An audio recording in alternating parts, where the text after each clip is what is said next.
Okay, let's just dive right in. Great. Because I have to be honest with you and with everyone listening. When I first saw the research dossier for today's deep dive, I actually I emailed the archives team. Oh, yeah? Yeah, because I thought there was a massive mistake in the filing system. Ah. I really did. I thought they had stapled two completely different files together by accident. I can absolutely see why you would think that. It is? Well, it's an eclectic mix of documents on the desk today, to say the least. Eclectic is putting it mildly. I mean, on one side of the desk, you have this stack of, clinical psychology papers, transcripts about human trafficking, detailed accounts of sexual assault, heavy analysis on trauma recovery, real gritty life and death stuff. And then literally stapled to that is a walkthrough for a PlayStation 2 video game from 2003. And not just any video game. We are talking about Tony Hawk's Underground. Exactly. The skateboarding game. The one where you play as this, scrappy kid from New Jersey trying to go pro. And the premise of what we're looking at today sounds impossible, or at least, I don't know, deeply contradictory. It does. We are analyzing a musical album that uses the plot of that specific video game as a strict, and I mean strict, allegorical framework to explore those heavy, real-world themes. It sounds like the setup to a joke, doesn't it? A skater walks into a therapy session. But once you get into the source material, specifically the album, which is called Ti-Fi's Underground, and the writer's room transcripts we have access to, you realize it's a stroke of genius. It really is. It's one of the most creative and, frankly, effective uses of metaphor I've seen in a long, long time. So just to set the stage for everyone, the primary source is this 20-track concept album by the artist Ti-Fi. But we aren't just, listening to the songs. That's not what this is about. No, absolutely not. We're not here to critique the beat production or the rhyme schemes or anything like that. We have the Writer's Room podcast transcript where the artist deconstructs the project track by track, plus this incredible document they call a legend of metaphors.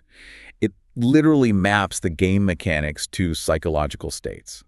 And that's really what we're doing today. We aren't being music critics. No, we're cartographers. We're cartographers. That's it. We're trying to read a map. The artist calls it the cartography of recovery. And our mission is to understand how these metaphors of maps and grids and skating tricks can possibly translate into psychological survival. How do you map the experience of surviving exploitation onto a game about doing, kickflips over a helicopter? And maybe more importantly, why would you even need to do that? That's the core question we're going to try and answer. But before we jump onto the board, so to speak, we do need to put up a pretty serious disclaimer. Yeah, we do. Right. And we need to be clear about this. As we just mentioned, the source material deals explicitly with trafficking, grooming, and sexual assault. The artist notes in the transcripts that while this is based on lived experience, the album itself is a dramatization, and it uses the game as a frame. So if those topics are heavy for you, just be aware that we are going to be discussing them in detail today. We're going to be using the game metaphors like glitches and missions, but the subtext, the reality underneath, is very real and very heavy. Okay, so with that said, where do we even begin? I think we have to start with that first big question, the one that I think is the hurdle most people have to get over. The architecture. Why a video game? And why this specific 20-year-old video game? The artist actually addresses this head-on in the Writer's Room transcript. They talk about what they call the problem with trauma narratives. And I found this fascinating because we usually think of stories as having a beginning, a middle, and end. We expect a clean arc. Which is exactly what trauma doesn't have. Not at all. Ti-Fi makes a really profound point here in the notes. They say that real-life trauma is, and this is a direct quote, just noise. Just noise. Wow. It isn't a story. It's chaotic. It's sensory fragments. It doesn't have chapters. When you are in the middle of a traumatic experience, especially something prolonged like trafficking or an abusive relationship, you don't feel like you're in a movie. No. You feel like you're in a blender. Trauma resists narrative.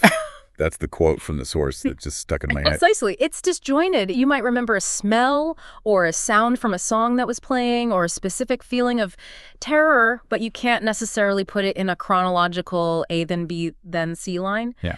But stories in video games are some of the most structured stories we have. They're the opposite of noise. Right. They're pure structure. Pure structure. They have levels. They have objectives. They have a clear win condition. You start here. You do this task. You unlock that door. It's a system of logic imposed on a world. And Tony Hawk's Underground, or Thug, as the fans all call it, has a very, very specific plot.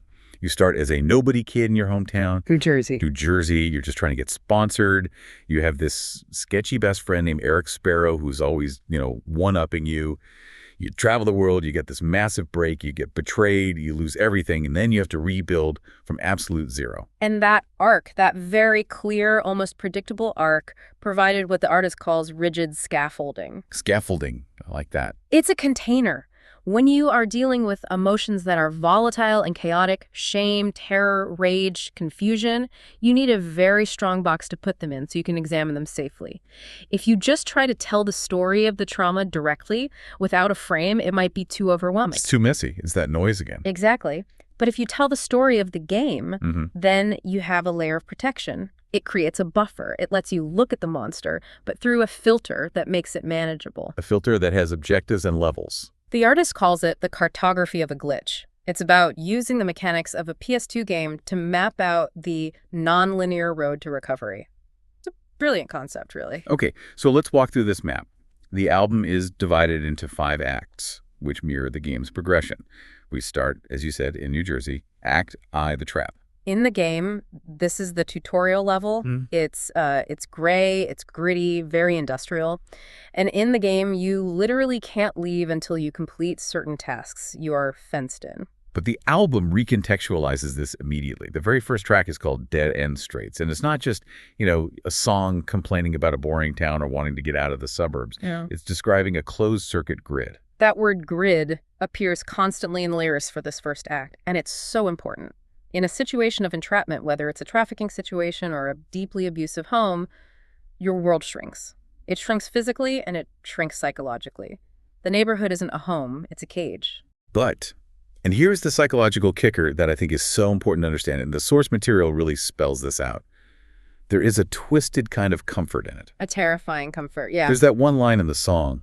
The familiar dark feels safer than the terrifying light because at least in the dark, you know exactly where the walls were. That hit me hard. It's describing that survival mode baseline. That is a textbook description of institutionalization or prolonged entrapment. When you are in a volatile situation for a long time, the unknown becomes the ultimate terror, even if that unknown represents freedom. Because the known, even if it's horrible, is predictable. If you know the rules of the cage, if you know which floorboards creak, if you know when the guards are sleeping, if you know exactly how to make yourself small so you don't get hurt, you feel a sense of perverse control. Leaving that implies chaos. It implies a whole new set of rules you don't know yet. So the dead-end streets aren't just about being stuck. They are, in a way, about being afraid to be unstuck. Correct. But eventually the desire for freedom or it's the biological need to survive overrides that fear. But in the game, to get noticed, to get out, you have to do missions. You have to impress the local pros, do tasks for people in the neighborhood. And this brings us to the next track, The Favor. And this is where the allegory gets chillingly specific when you read the artist's notes on grooming. Yeah, this was a hard section to read through in the transcripts, but it's absolutely vital. In the video game, the mechanics are completely innocent. Hey, go fetch this for me and I'll open the gate. Or do a kickflip over the sleeping bum and I'll give you $5. Right, it's just gameplay. It's fetch quests. But the artist translates this into the dynamics of grooming. The core argument here in the source text is that abuse rarely starts with overt violence. It rarely starts with someone grabbing you off the street. No, it starts with the transaction. It starts with the favor. The lyrics describe the abuser, who's represented by these local handlers in the game, as someone who smiles like a savior but moving like a thief. That duality is so scary and so real. The protagonist thinks they are unlocking freedom. If I just do this one thing for him, he'll give me a ride to the contest. But what they're actually doing is accruing debt, an invisible debt. It's the invisible ledger. The source material talks at length about how the industry and trafficking rings operate on these invisible debts. You think you're grinding to get out, but you're actually digging yourself deeper into the handler's pocket. And you become complicit in your own exploitation. You do, because you think it's the price of admission. You rationalize it. I owe him this because he bought me dinner that one time. I owe him this because he introduced me to that sponsor. It's a series of small yeses that lead to a very big no you can no longer say. It completely recontextualizes the helpful mentor trope from the game into something so much more predatory. Yeah. And to keep you doing those favors, to keep you in that pocket, the abuser needs to make sure you can't navigate out on your own. Which is the next track. Yeah, that leads us to the track, Broken Compass. This creates a metaphor for gaslighting that I found incredibly effective. Think about it. In a video game, you usually have a mini-map in the corner of the screen, right? There's a compass that points north. It tells you where the objective is. Right. It's your anchor. It's the one piece of objective reality on the screen. Exactly. Now imagine if the person controlling the game, the handler, the abuser, hacked your compass. Imagine if they reprogrammed it so that true north is no longer north. True north is wherever they are standing. The rigged magnet. That's the phrase from the lyrics. It's perfect. The lyrics say the handler ensures the protagonist stays lost to keep them dependent. If you are trying to navigate out of a maze, but the person holding the map is the one who built the maze and keeps telling you that left is right and up is down, you will eventually stop trusting your own eyes. You have to rely on them. You have to rely on the abuser to interpret reality for you. That's the definition of gaslighting. It's not just lying to someone. It's methodically breaking their internal navigation system. It's making them believe their own compass is broken, so they have to borrow yours. Which makes the end of Act I so intense. In the game, leaving New Jersey is this triumphant moment. You finally get on the train, you go to Manhattan, cue the big rock music track. You made it. But the album's track, Train to Nowhere, frames this so differently. It's not triumphant at all. Not at all. It's about the sheer terror of severing those trauma bonds. The artist describes it as stepping off the grid. Yeah. You aren't running toward a victory. You are running away from the only structure you've ever known, even if that structure was a prison. It's a terrifying freedom, and visually in the game, leaving the small, contained, predictable grid of New Jersey for the massive, overwhelming concrete canyons of Manhattan, well, it perfectly sets up the next phase of the tragedy. Because now you're out in the world. But you're completely unmoored. You don't have a map anymore. Your compass is broken. You're free, but you're also totally lost. So that brings us to Section 3 of the outline, Act 2. The artist calls this the false escape and the geographic cure. Can we just break down that concept? Because I think a lot of people do this, maybe on a smaller scale, in their own lives. Oh, absolutely. The geographic cure is a term that's often used in things like addiction recovery, but it applies here perfectly. It is the delusion, the deeply held belief that changing your external coordinates, moving to a new city, a new job, a new country, will automatically fix your internal reality. It's the, if I can just move to LA, I'll finally be happy syndrome. Exactly. Or, if I get out of this town, I won't be that person anymore. If I change the scenery, I change the self.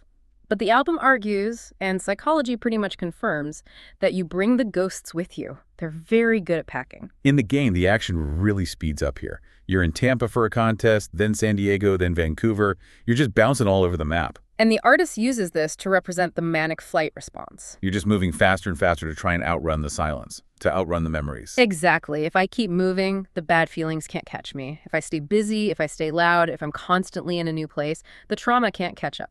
But of course, the exploitation doesn't stop. It just changes clothes. Which brings us to a track called Ink on the Deck. In the game, this is a huge moment. This is where you get your first sponsorship deal. You get the free gear, the company logo on your board. This should be the moment of success. You made it. But in the allegory, this represents signing exploitative contracts. The lyrics are incredibly sharp here. The protagonist has this sudden dawning horror that they've just traded a street-level handler for a corporate one. That's a punch to the gut. Trading a street-level handler for a corporate one. It's the same dynamic. Someone else owning your body, your image, your story, but now it's wrapped up in a shiny corporate survival mode. The scale changes, but the cage remains. It just has better branding now. And because they're now on this public stage, we get into the psychology of performance. The tracks, The Qualifier, and Slam City really dig into this. Slam City is intense. It's set in this massive stadium in Vancouver for a huge competition. The lights are blinding, there are cameras everywhere, and the source material connects this directly to dissociation. It's the paradox of visibility.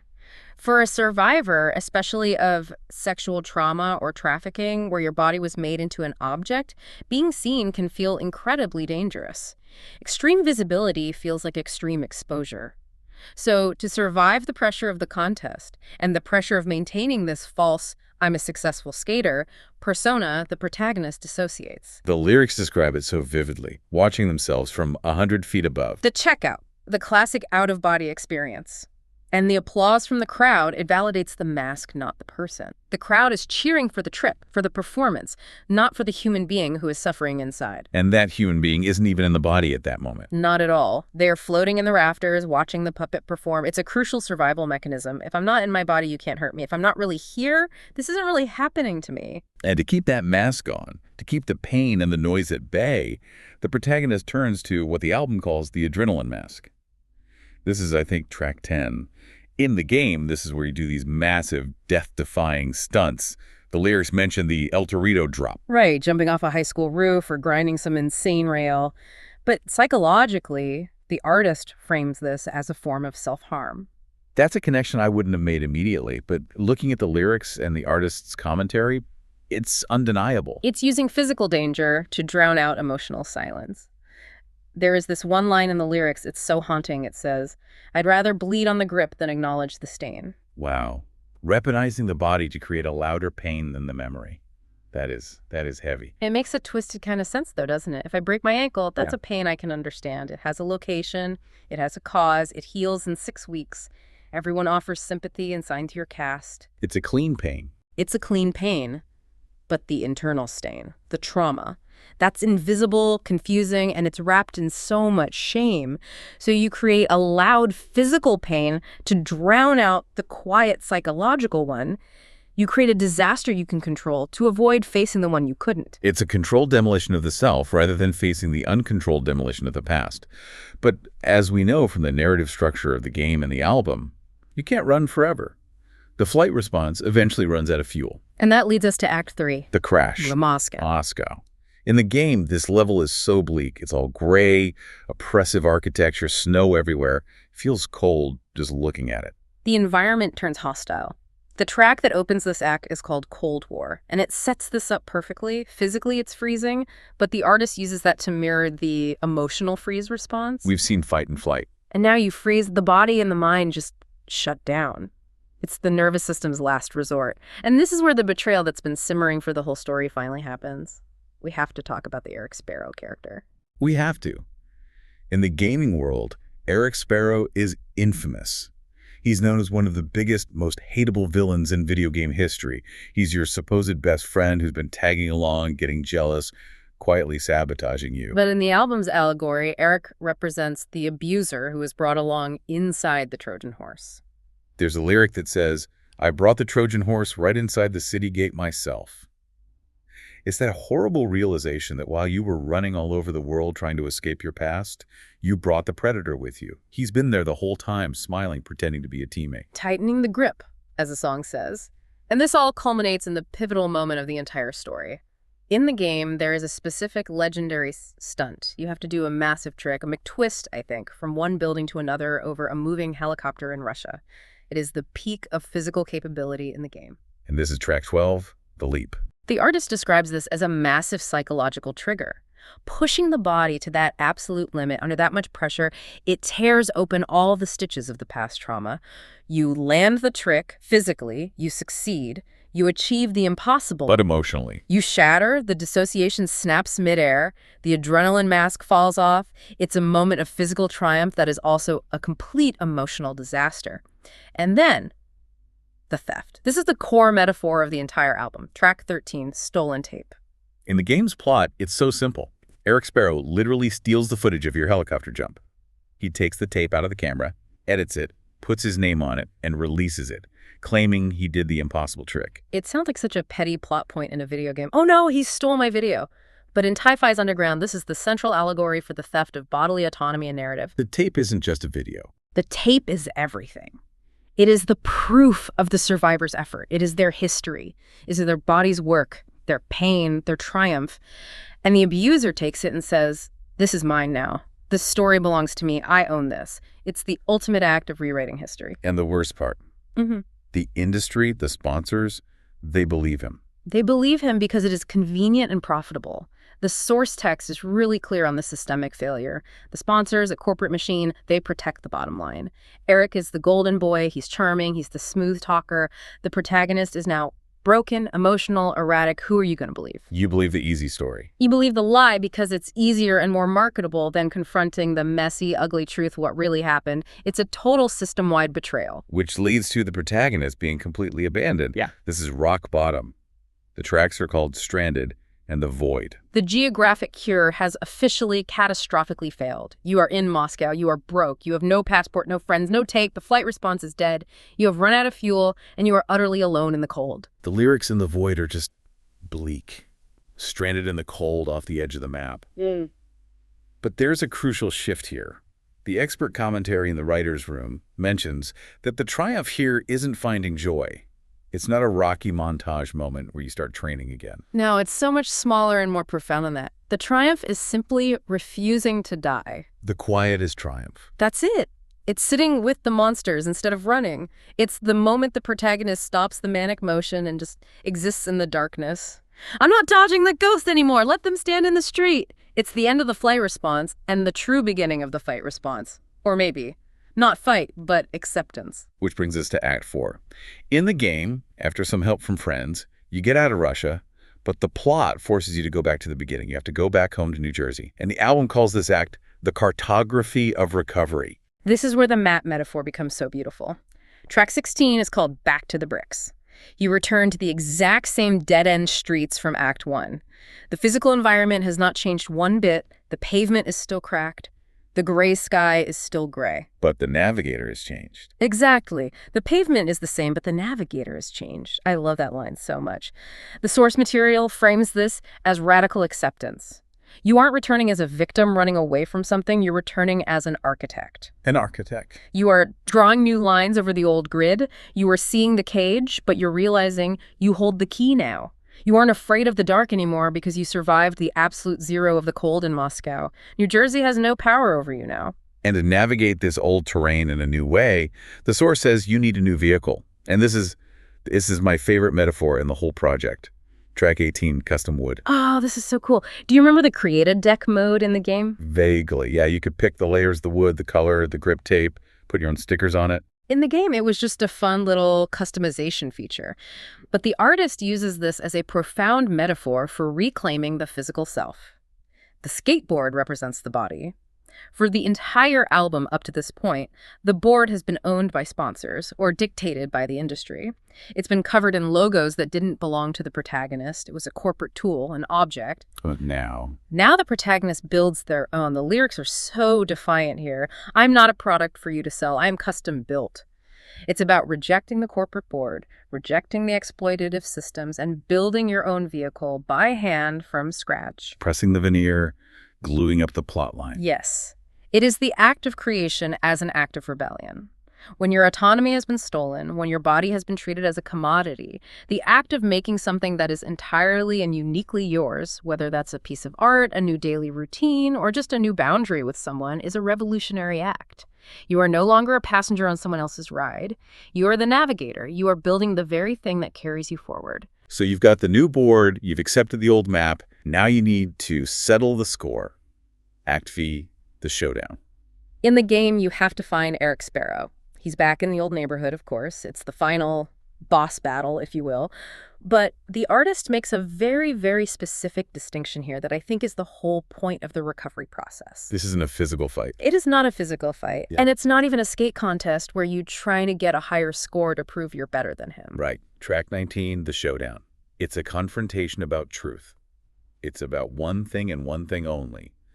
Demanding the tape back. And regaining the tape is regaining the history. It's regaining the narrative. The lyrics are so clear. Yes, this happened to me, and you don't get to tell the story anymore. It is about looking the abuser in the eye and realizing that without your silence, without your shame, they are powerless. It exposes the abuser for what they are. Yes. It strips away the charm and the power and reveals them as just a coward holding something that isn't theirs. It's not about violence. It's about presence. It's about standing in your truth so firmly that their lie cannot exist in the same space. The truth just dissolves it. And when they get the tape back, Yeah. what does that lead to? The final track, reclaiming you. The exhale. That's what it feels like. It's the integration, right? The map is complete. And the crazy part is it's not because they went somewhere new. like right back in New Jersey where they started, but because they finally owned the ground they were standing on. There's a lyric, I didn't just escape. Yeah, I learned how to drive. And that's it. It's the realization that the industry's validation, the applause from Slam City, the corporate contracts, the fame, that was never what was needed. The internal navigation system, the broken compass, is restored. The glitch has been patched. Or maybe not patched, but understood. Understood. And integrated, the glitch becomes part of the new map. It's such a powerful, unbelievable journey. From the trap to the false escapes, the crash, and finally this quiet, powerful recovery. And to think all of this is layered over the plot of a Tony Hawk game, it's still kind of blowing my mind. It just speaks to the power of the glitch, as the artist calls it. Sometimes when your own internal world is so broken and chaotic, you need to borrow a structure from somewhere else. You need a map, even if it's a map from a video game, to help you find your way out of the woods. You use the glitch to find the path. There's a quote from the source material that really stuck with me through this whole thing. It says, "Trauma has a way of repeating itself until you finally learn how to break the cycle." And that raises a really important question for all of us, I think. We might not be dealing with the same extremes of trafficking or international flight from our pasts, but we all use our own versions of geographic cures, don't we? Oh, totally. I know I have. We all have. We all have those moments where we think, if I just get this new job, or if I just move to this new apartment, or if I just go on this one vacation, then the internal noise will finally stop. We run to new coordinates, new distractions, to avoid facing the dead-end streets that are inside of ourselves. But like the album shows us, you can't outrun the ghost. Eventually, you have to turn around and ask for your tape back. You have to go home and build your own custom wood. You have to stop looking for the exit on someone else's map and start building the vehicle that will carry you. Exactly. Yeah. Wow, what a ride. Who knew 2003 skate culture could teach us so much about the cartography of psychological survival? It's all about how you read the map. Well, that's all the time we have for this deep dive. Thank you for listening. And to quote the artist one last time from the source material, keep drawing your maps. See you next time.